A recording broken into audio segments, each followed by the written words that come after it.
likely agree that hearing loss and mental health are sometimes conversations that we don't really want to have or admit if we're having a problem with. There's been several studies, however, that have linked untreated hearing loss and signs of depression with each other. Some of the reasons for this can be of whenever we're not hearing our family and our loved ones very well, we actually will start pulling back and withdrawing from social settings and family engagements, because why would you want to go somewhere if you don't know what's being said? You're not catching the punchlines of the jokes. Don't know necessarily if maybe they're talking about you, because we can understand or hear what's being said. So people with hearing loss can sometimes find it to be actually physically exhausting for trying to have communications in places where there is extra noise, extra things going on, music in the background. Depression is one that's most prevalent between people between ages of 18 and 69.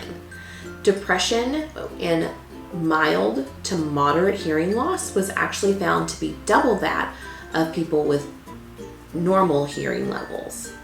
Knowing the signs, what is something that can be done?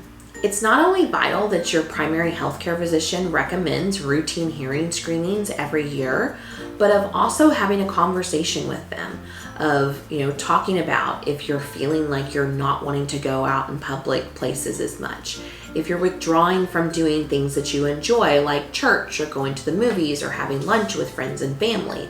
Those are things that you should have a discussion with your primary care physician, as well as your hearing healthcare professional. So not only is it important for those of us that are feeling different, things of withdrawn or sadness or not wanting to be around places, it's also important for our friends and family members.